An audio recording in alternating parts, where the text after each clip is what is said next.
सामरी जादूगर कौन था? सामरी जादूगर दोस्तों हज़रत मूसा अला नबीना अलैहिस्सलातु वस्सलाम के ज़माने में एक शख्स था। इसका ज़िक्र कुरान मजीद में सूरह ताहा में आया है।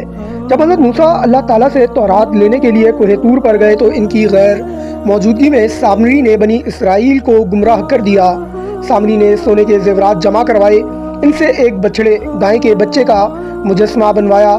इस मुजस्मे में इसने ऐसी तदबीर की कि इससे आवाज़ निकलती थी। फिर इसने लोगों से कहा, यही तुम्हारा माबूद है और मूसा अलैहिस्सलाम का भी माबूद है। बनी इसराइल के बहुत से लोग इसके धोखे में आ गए और बछड़े की इबादत करने लगे। जब हज़रत मूसा अला नबीना अलैहिस्सलातु वस्सलाम वापस आए तो इन्होंने सामरी से पूछा कि तूने ये क्या किया? सामरी ने अपने जुर्म का एतराफ़ कर लिया। हज़रत मूसा अलैहिस्सलाम ने इसे सख्त सज़ा दी और फरमाया, जा, तेरी सज़ा ये है कि तू कहता फिरेगा मुझे हाथ ना लगाना, ला मसास यानी मुझे हाथ ना लगाना। बहवाला सूरह ताहा आयत नंबर 97। दोस्तों, इसकी सज़ा की वजाहत इसे मुआशरे से अलग कर दिया गया। लोग इसे हाथ नहीं लगाते थे। बाज़ मुफस्सिरीन के मुताबिक इसे ऐसी बीमारी हो गई थी कि वो छूने से भी तकलीफ में मुब्तला हो जाता था।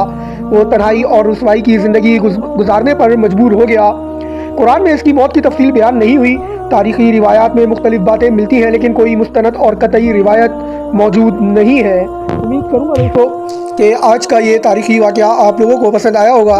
इंशाअल्लाह जल्द एक और नया हिस्टोरिकल वाक़या लेकर आप लोगों की खिदमत में हाज़िर हूँगा। अपना बहुत ख्याल रखिएगा और मुझे अपनी दुआओं में याद रखिएगा। अल्लाह हाफ़िज़।